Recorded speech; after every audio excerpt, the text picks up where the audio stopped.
રાજકોટમાં વધુ એક હત્યાનો બનાવ પ્રકાશમાં આવ્યો છે। શહેરના રૈયાધાર વિસ્તારમાં આવેલ ડ્રીમ સિટી પાસે એક ભાવેશ વણવી નામના યુવાનની કુવાડીના ઘા મારીને હત્યા નિપજાવવામાં આવી છે। મારું નામ ગીતાબેન છે, ગીતાબેન ડાયાભાઈ વાણવી। મારો દીકરો ભાવેશભાઈ વાણવી, ભાવેશભાઈ ડાયાભાઈ વાણવી। મારો દીકરો પ્રેસમાં છે, પ્રેસ રિપોર્ટર છે, પ્રેસમાં કામ કરે છે।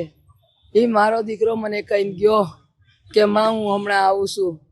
મારા દીકરાને કાંઈક કાલું નહોતું, કાંઈક એને કાંઈક નંબર પ્લેટ વિનાની ગાડી હતી, એનો એને વિડીયો વાયરલ કર્યો। મારા દીકરે એ વાત કરતો હતો, વિડીયો વાયરલ કર્યો, એમાં મારા દીકરાને ધમકી દીધી જાનથી મારી નાખવાની। આટલા રૂપિયા દે તો હું તને 5 લાખ માંગ્યો તો મારા દીકરા પાસે સમાધાનનો, અને વિડીયો કાઢવાનો, તો મારો દીકરો 2 લાખ લઈને ગયો, અને મારા દીકરે 2 લાખમાં એનું સમાધાન કર્યું, અને સમાધાન કરીને આવ્યો, વિડીયો કાઢ્યો મારા દીકરા પાસે। કાલ 4 વાગે મને મારો દીકરો મારી પાસેથી ગયો, હા હું હમણાં આવું છું, તયુંનો મારો દીકરો ઘેરે આવ્યો નથી।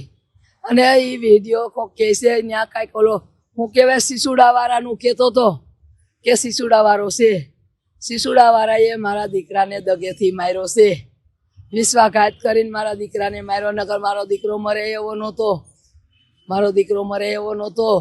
રાજકોટનો ભાવેશભાઈ, ભાવેશ ડાયા વાણવી, હવે અને મારવા વાળા ભરવાડું છે મારા દીકરાને, ભરવાડની મને ખબર છે કે ભરવાડું હતા।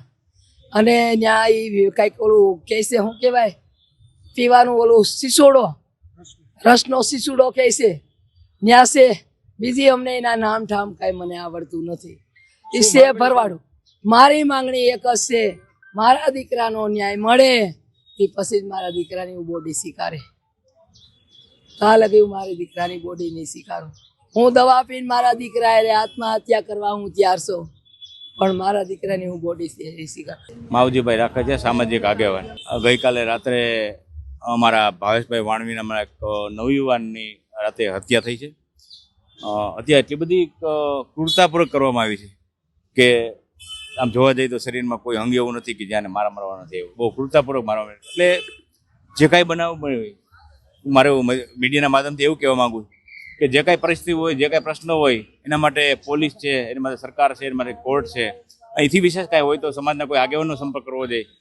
કોઈ હત્યા કરી નાખવી એ કોઈ સોલ્યુશન નથી, એનાથી પ્રશ્નો વધશે। કોઈ કારણોથી થઈ આજ પોલીસનો તપાસનું છે, પોલીસ તપાસ કરી રહી છે। જે કાંઈ કારણ બહાર આવશે, હજી અમને કારણ અકબંધ છે, અમારી પાસે કારણ કોઈ આવ્યું નથી। જે કોઈ પણ કારણ હોય એટલે હું કહેવા માંગુ છું કે કોઈ આગેવાને કોઈની સંપર્ક કર્યો તેનું કારણ હોય, જે કાંઈ હોય એનું સોલ્યુશન લઈ આવે, અને હત્યાથી કોઈ સોલ્યુશન નથી।